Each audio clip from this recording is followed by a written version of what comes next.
जल चढ़ाते समय ये शिवलिंग, ये पीठिका पार्वती जी का हस्त कमल, ये शिवलिंग शंकर भगवान, ये जलाधारी, राइट में गणेश, लेफ्ट में कार्तिक, बीच में अशोक सुंदर।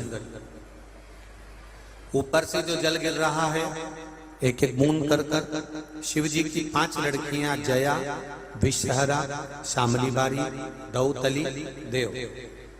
ये जो शिवलिंग रखा है, ये गोल पीठिका जो है, ये पार्वती जी का हस्त कमल।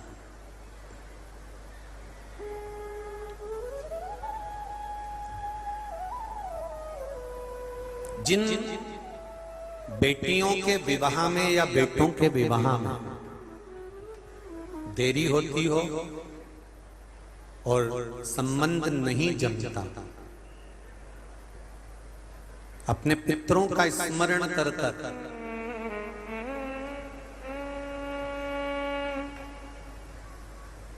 सोमवार की सोमवार शिवलिंग पे जल चढ़ाने से पहले पीठिका पर 7 बार जल घुमाने के बाद शिवलिंग पर अगर चढ़ाया जाए तो उस बेटा बेटी का संबंध 3-4 महीने में बाबा की कृपा से जम ही जाता है। पीठिका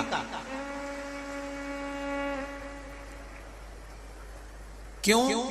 क्योंकि पितरों की बेटी मैना, और मैना के घर में जो पार्वती मैया का प्रागट्य हुआ है, मैनावती पार्वती मैया को जो प्रकट करी है, जन्म दी है, तो स्वधा ने ये वर प्रदान करा था तीनों देवियों को, तीनों देवियों।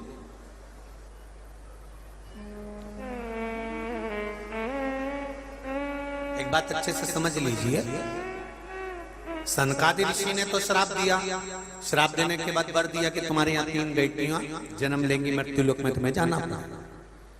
पर अपनी बेटी को विदा करने से पहले मृत्यु लोक में मैना, धन्या, कला, इन 3 बेटियों को मृत्यु लोक में भेजने से पहले इनकी माता स्वधा और पितरों ने इनको आशीर्वाद प्रदान करा,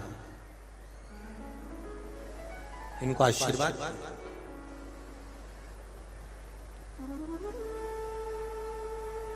महाराज वर दिया। पार्वती जी की माता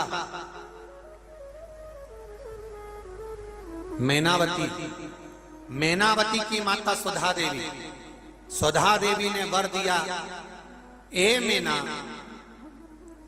धन्या, कला, तुम मृत्यु लोक में जन्म जरूर लोगी, पर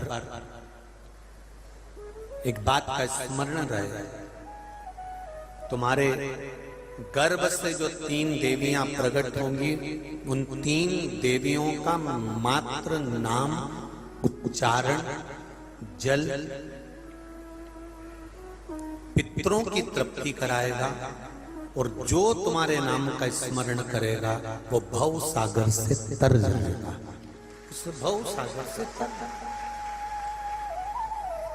अब देखिए, स्वधा की लड़कियां मैना, धन्या, कला, मैना के घर में पार्वती मैया प्रगटी, और पार्वती मैया ने खूब तप साधना करी।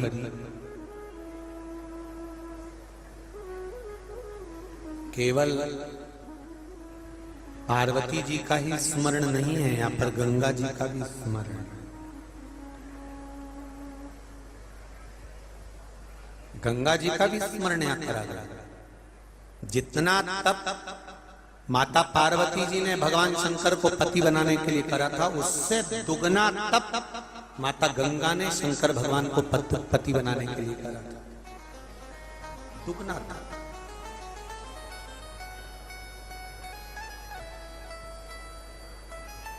और आखिरी में हुआ क्या? शंकर भगवान की जो पत्नी बनी, अर्धांगिनी बनी, वो पार्वती जी बनी। गंगा तो रो पड़ी, गंगा के नैनों से तो जल बहने लगा, रो रही है, आंसू ढाल ढाल कर रो रही है। तो शिव जी ने पूछ लिया, गंगा तू क्यों रो रही है, तेरे रोने का कारण क्या है? गंगा जी कहती हैं आपने पार्वती को अर्धांगिनी बना लिया, मुझे नहीं बनाया। शिव जी कहते हैं गंगा तो रोना क्यों? गंगा कहती है मैंने पार्वती से ज्यादा तप करा, जितना तप माता पार्वती ने करा उससे दुगना तप मैंने करा, जितनी आराधना पार्वती ने करी उससे दुगनी आराधना मैंने करी, जितनी साधना पार्वती ने करी उससे दुगनी साधना मैंने करी। भगवान ने नहीं। दुख आ भी जाए ना तो भगवान पर कभी दोष मत मढ़ना। दोष नहीं मढ़ना कि भगवान तुमने ऐसा, नहीं नहीं नहीं नहीं, ये तो कर्मों का खेल है। भगवान ने कुछ अच्छा सोचा होगा तो अच्छा मिलेगा, ये निश्चित। शिव जी ने कहा गंगा तुम क्या चाहते? गंगा कहती है अब आप तो पार्वती के पति हो गए, अब मैं चाहूंगी तो क्या चाहूं? आप पार्वती के पति हो गए, मैं कुछ चाहना क्या? फिर भी गंगा क्या चाहती है?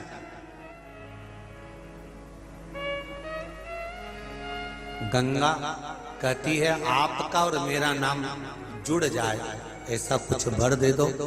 शिव जी ने कहा गंगा मैं तुझे वर देता हूं, जो भी गंगा की डुबकी लगाएगा वो तेरा और मेरा नाम साथ में लेगा, हर हर गंगे बोलेगा और उसको आनंद की अनुभूति होगी। हर हर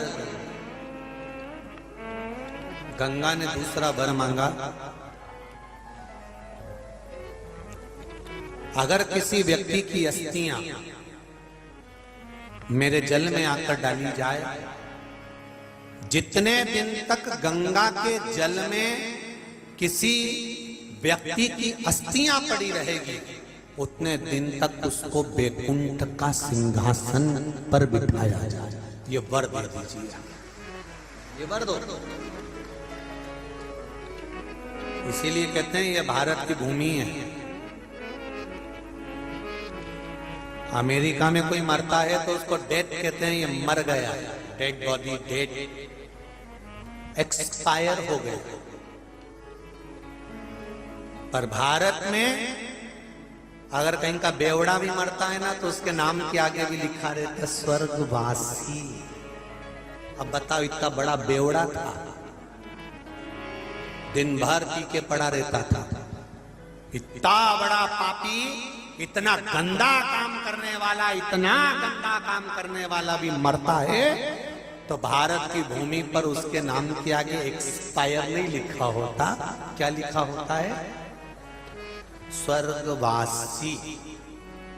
क्यों? क्योंकि ये भारत की भूमि केवल पूरे एशिया में एक ही भूमि ऐसी है भारत की जहां पर पाप करने वाला मरता है तो भी उसको स्वर्ग मिलता है। इसलिए इसका नाम मरने पर लिखा जाता है स्वर्गवासी, एक्सपायर नहीं।